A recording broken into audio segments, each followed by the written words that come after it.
war room of the hegemony flagship Eternal Dominion hummed with the quiet confidence of assured victory. I, Fleet Admiral Zexthera of the 9th Expansion Fleet, had presided over 43 successful planetary acquisitions, but this assignment promised to be the easiest yet. Fellow commanders of the esteemed hegemony, I announced, my 4 primary vocal cords harmonizing with barely contained satisfaction. We gather here to finalize the conquest of the 3rd planet in the Sol system. Intelligence reports indicate a primitive, fragmented species calling themselves humans. The command chamber, carved from pure crystallized dark matter and spanning 17 artificial gravity fields, housed representatives from our greatest client races. The Vortaki swarm minds clicked their approval from their biomechanical pods, their collective consciousness processing tactical data with ruthless efficiency. The Kethmori war priests floated in their sacred suspension fields, their energy forms crackling with anticipation of blessed conquest. Even the legendary Silthanax death dealers had sent observers, though they rarely concerned themselves with such trivial campaigns. Display the target world, I commanded, gesturing with my 3rd manipulation. Appendage toward the central holographic array. The blue-green sphere materialized in perfect detail, rotating slowly as our senses painted every continent, every ocean, every pathetic city with clinical precision. My mandibles clicked with amusement at the sight of their primitive infrastructure, their chemical-based transportation, their laughably crude weapons systems. Behold, I continued, a species that has barely achieved interplanetary travel. They possess no energy shields, no quantum weaponry, no dimensional manipulation capabilities. Their largest military vessels are powered by controlled chemical explosions. Their population is divided into competing tribal factions that wage war using projectile weapons and explosive devices. Chief Intelligence Officer Morden slithered forward, his sensor array pulsing with data streams. Fascinating specimens, truly. Their neural patterns show remarkable aggression for such a primitive species, but their technology is approximately 12,000 years behind our lowest client races. They haven't even achieved biological immortality. War Coordinator activated his gravitational amplifiers, creating ripples of excited energy through the chamber floor. Enough analysis. When do we begin the harvest? Their genetic material should prove adequate for our labor colonies, and their planet shows excellent potential for mining operations. I raised all 6 of my primary combat limbs for attention. The chamber stilled, save for the gentle thrum of our reality engines and the soft whisper of dimensional barriers holding our fleet in parallel space. The conquest begins in exactly 72 hours, I announced with ceremonial precision. We shall implement Standard Protocol 7, orbital bombardment of major population centers, followed by surface pacification operations. Estimated completion, time 4 to 6 local days. Estimated resistance factor negligible. Commander Ythera of the Vortiki Collective pulsed with bioluminescent agreement. Our preliminary scans indicate no evidence of unified planetary defense. The humans appear to be in a constant state of tribal warfare. They will likely welcome our intervention as liberation from their chaotic existence.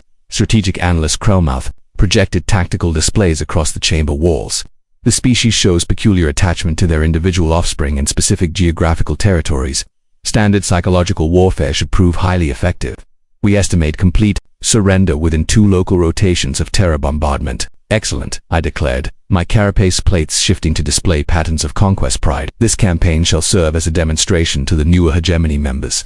Observe closely how efficiently we integrate primitive worlds into our glorious empire. The assembled commanders chittered, buzzed, and hummed their anticipation. Some extended sensory organs for better analysis of the human tactical data, while others activated their quantum prediction arrays to calculate the most efficient resource extraction patterns. What fools we were! What monumentally ignorant fools! 72 hours later, our invasion fleet dropped out of hyperspace at the edge of the Sol system, 8,000 vessels strong, representing the combined military might of 17 different species, backed by the technological supremacy of the hegemony that had conquered 40% of this galaxy arm. Asterisk all units. Commence Standard Protocol 7. I commanded from the bridge of the Eternal Dominion. Orbital bombardment platforms. Target their largest population centers.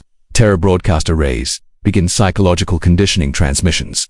The first wave of plasma bombardment struck what their species called New York City. Our weapons, designed to vaporize mountains and boil seas, descended upon their primitive structures with the fury of artificial stars. And then something impossible happened. The city didn't die. Bombardment crews, I called, my voice sacs quivering with confusion. Report targeting status. Direct hits confirmed. Fleet Admiral, came the response from Bombardment Coordinator Hextville. Plasma dispersal patterns optimal. Energy delivery at maximum efficiency. But the target zone is showing anomalous readings. The tactical displays flickered with impossible data. Where Manhattan should have been a crater of molten glass, our sensors instead detected construction the humans were building. During our bombardment, They were building faster than we were destroying.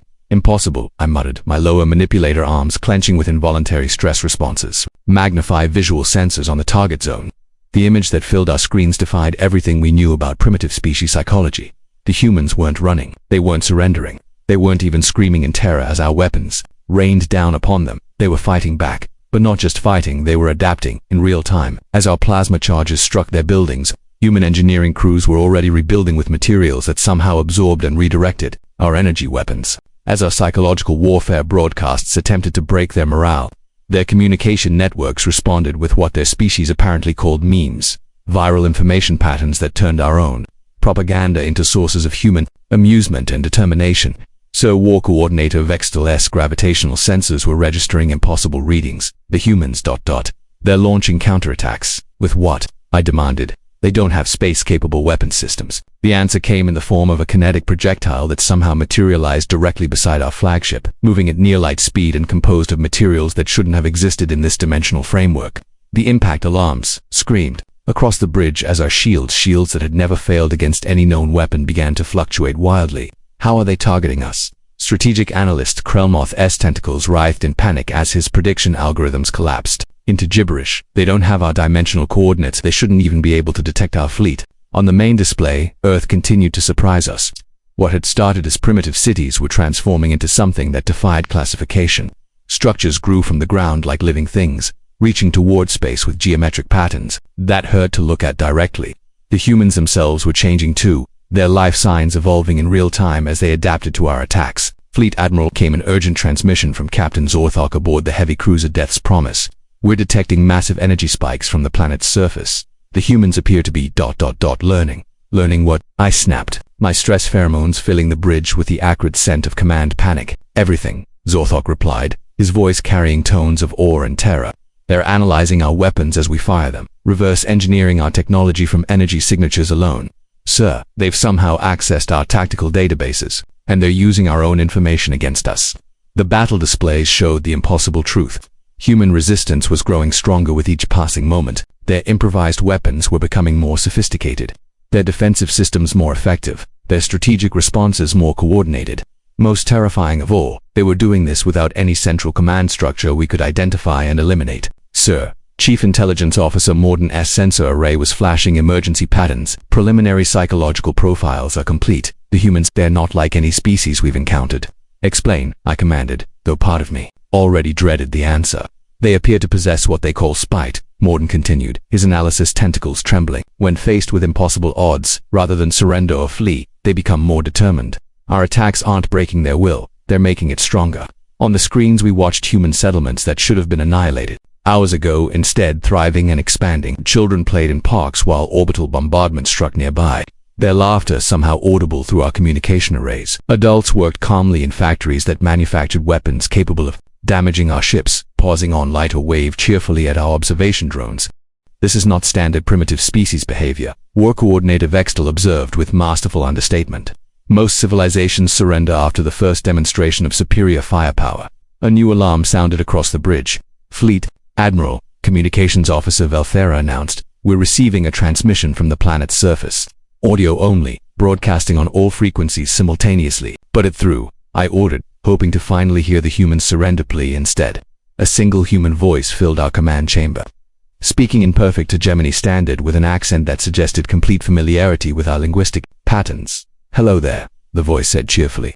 This is probably Admiral Johnson of what used to be the United States Navy. I say probably because frankly, the rank system got a bit confused after we all started adapting to your attack patterns. Anyway, thanks for the science lesson.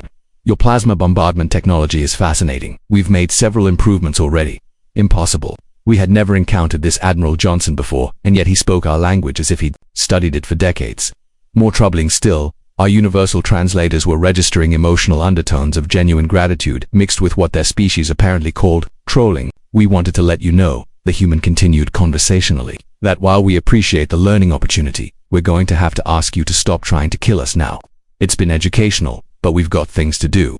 Strategic Analyst Krelmoth's predictions algorithms were now displaying purely random data.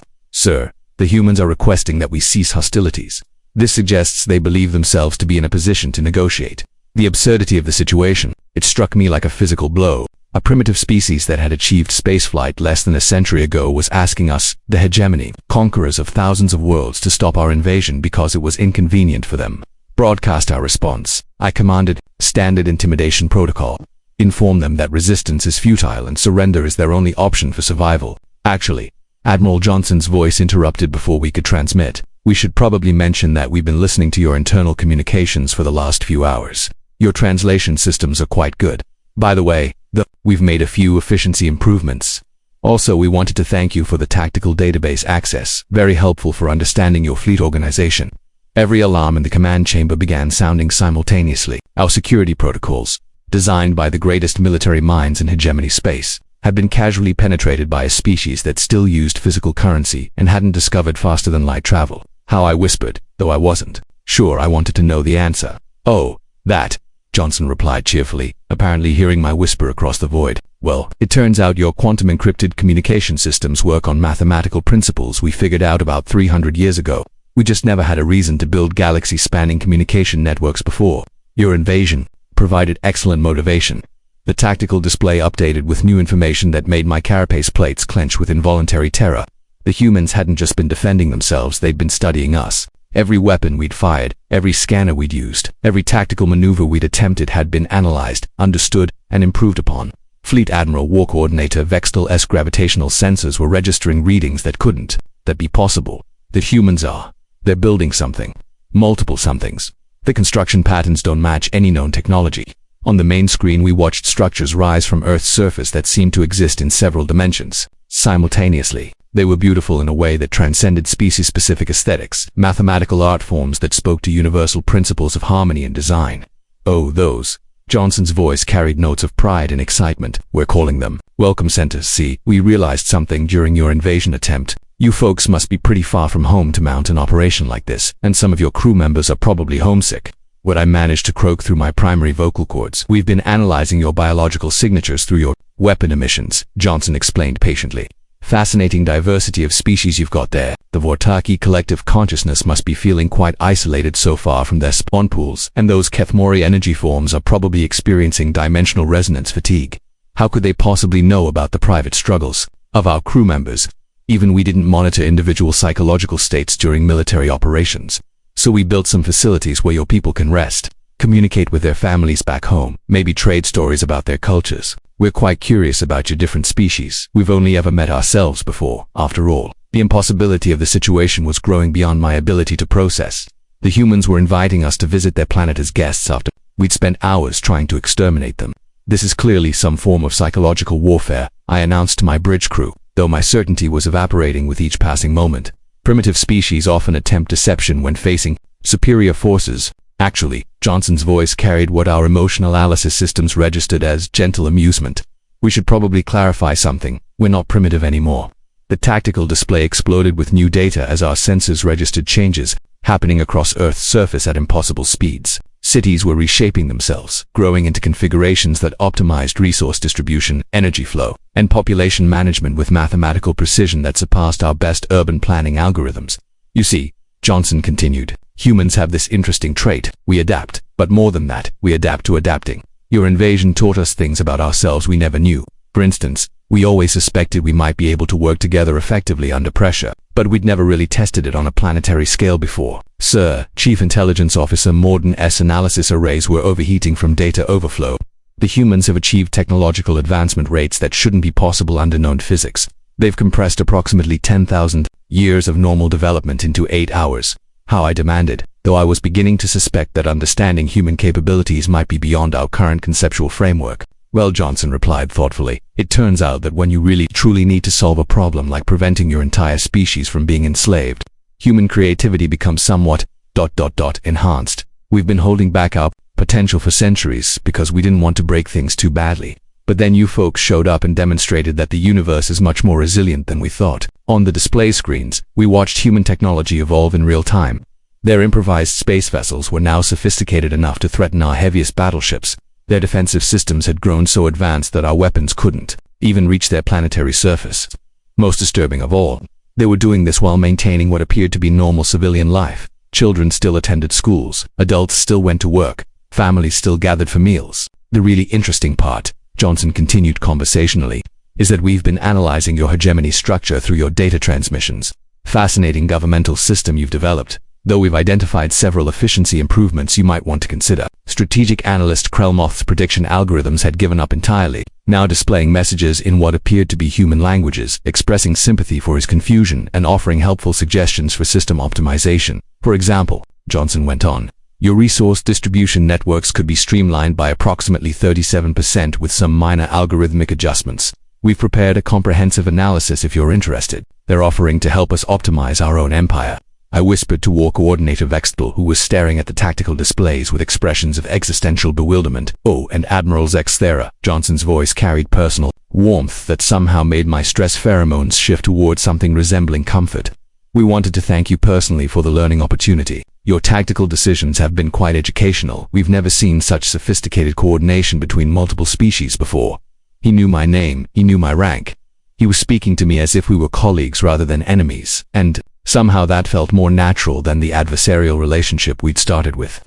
We've been thinking, Johnson continued, about how lonely it must be out there in space, conquering worlds without ever getting to really know the people who live on them. Would you like to come down for dinner? We've been experimenting with cuisine from different species, and we'd love to get your opinion on our attempts at Vortaki nutrient synthesis. The entire bridge stared at me as I realized that 8 hours ago I had been a feared fleet admiral of the mighty hegemony, leading the conquest of a primitive world. Now I was being invited to dinner by the very people I'd tried to exterminate, and somehow that invitation felt like the most reasonable thing that had happened all day. Sir, Communications Officer Velthera whispered, our long-range sensors are detecting movement throughout hegemony space. Every client species is reporting similar transmissions from Earth. The humans they're talking to everyone. What are they saying? I asked, though I suspected I already knew. They're inviting the entire hegemony to what they're calling first contact dinner parties. Velthara replied with barely controlled hysteria. They've prepared cultural exchange programs, technological collaboration proposals, and something called friendship protocols. On the tactical display, Earth had transformed into something that challenged our understanding of what planets could be. Cities floated in the sky, connected by bridges of crystallized light. Oceans teemed with structures that existed partially underwater and partially in dimensions we couldn't identify. The entire world pulsed with life and energy patterns that suggested not just advanced technology, but advanced happiness. Admiral Zexthera Johnson's voice carried gentle patience. We know this is a lot to process. We went through some significant adjustments ourselves over the last few hours, but we wanted you to know that you're all welcome here. We've prepared quarters for every species in your fleet, with environmental controls matched to your biological requirements. But we invaded you, I managed to say, my vocal cords harmonizing with confusion and growing wonder. Yes, Johnson agreed cheerfully, and it was wonderful. We learned so much about ourselves, about the galaxy, about the potential for life to grow and change and become more than it was before. We couldn't have achieved any of this without your attack. You've given us the greatest gift possible, the motivation to become everything we could be. War Coordinator Vextel's gravitational sensors were now registering emotional resonance patterns from across our fleet. Our crews, representing 17 different species with completely different psychological frameworks, were all experiencing the same phenomenon, the impossible desire to accept the human invitation. There's something else, Johnson added, and, for the first time his voice carried notes of deeper significance. We've been analyzing the structure of your hegemony, and we think we understand why you conquer other species. You're looking for something, some quality or capability that will make your civilization complete. The accuracy of his assessment struck me like a physical blow. The hegemony had indeed been expanding for millennia, seeking some undefined, the element that would transform us from conquerors into something greater. We think we might be able to help with that, Johnson continued. Not by being conquered, that wouldn't work for anyone involved, but as partners, as friends. We've got this interesting trait where we make everyone around us stronger and more capable. Would you like to try it? I looked around the bridge at my command crew. The Vortaki collective consciousness was pulsing with patterns I'd never seen before, something that seemed to be hope mixed with anticipation. The Kethmori warpriests had abandoned their suspension fields and were floating freely, their energy forms brighter and more coherent than I'd ever witnessed. Even the Silthanax death dealers were showing signs of what could only be described as curiosity. Fleet Admiral, Chief Intelligence Officer Morden announced, I'm receiving reports from throughout the fleet. The humans have somehow established individual communication channels with crew members from every species, in their native languages, discussing their personal interests and concerns. How is that possible? I asked, though I was beginning to. I suspect that asking how when dealing with humans might be the wrong approach. Sir Morden continued.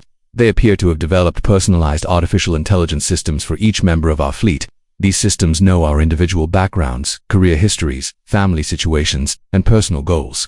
They're offering customized career development opportunities and something called life fulfillment coaching. The absurdity of the situation finally broke through my species' natural dignity protocols. I began to laugh, a sound that apparently translated well across communication arrays because Johnson's voice immediately brightened with shared amusement. "There we go," Johnson said warmly. "We were wondering when you'd start enjoying this situation. It really is pretty funny when you think about it, the most successful military invasion in galactic history turning into a universe's largest dinner party invitation. What happens now?" I asked, surrendering to the impossibility of trying to apply normal strategic thinking to dealing with humans. Well, Johnson replied, "That's up to you. You could go back to the hegemony and report that Earth is too dangerous to conquer, which would be accurate, though probably not for the reasons they'd expect. Or you could stay for dinner and see what happens when different species really get to know each other." I looked at the tactical displays showing Earth's transformed surface, where structures of impossible beauty hosted what appeared to be the beginnings of the galaxy's first truly multicultural civilization. I looked at my crew, who were showing signs of excitement and anticipation that I'd never seen in decades of military service. "Admiral Johnson," I said formally, "on behalf of the Hegemony 9th Expansion Fleet, I accept your invitation to dinner." The cheers that erupted from Earth's surface somehow reached us across the vacuum of space, carried by communication systems that existed partially in dimensions where sound traveled differently. Our own crew began celebrating with expressions of joy specific to their species, clicks, harmonics, bioluminescent displays, and gravitational pulses that created a symphony of interspecies happiness. "Excellent," Johnson replied. "Fair warning though, human dinner parties can get a bit chaotic. We tend to ask a lot of questions, share embarrassing stories about ourselves, and generally get way too interested in each other's lives. Also, we'll probably want to introduce you to our families. That was 50 years ago. Today, the hegemony still exists, but not as a conquering empire. We've become something unprecedented in galactic history, a voluntary association of species working together not out of dominance or submission, but out of genuine friendship and mutual benefit. The humans were right about their talent for making everyone around them stronger. Every species that has joined what we now call the Terran Alliance has exceeded their previous capabilities by orders of magnitude. The Vortaki collective consciousness has learned to appreciate individual creativity. The Kethmori war priests have discovered that peace generates more powerful energy patterns than conflict. The Sylphanax death dealers have found that helping life flourish is more challenging and rewarding than ending it. As for myself, I've discovered that being Admiral Zexthora, Director of Interspecies Cultural Exchange, is far more fulfilling than being Fleet Admiral Zexthera, Conqueror of Worlds. The humans taught us that the universe is much larger and more wonderful when you explore it with friends rather than subjects. And yes, we still have dinner parties. Every species in the galaxy is invited, and somehow, miraculously, they all show up. Because that's the thing about humans, they don't just fight back when threatened. They fight back by making the threat unnecessary, by turning enemies into friends, and by proving that the universe is always bigger, stranger, and more beautiful than anyone expects. We thought Earth was easy pickings. We were right, it was. Easy to pick up friendship, wonder, and a completely new way of existing in the galaxy. We just didn't expect it to be the best thing that ever happened to us.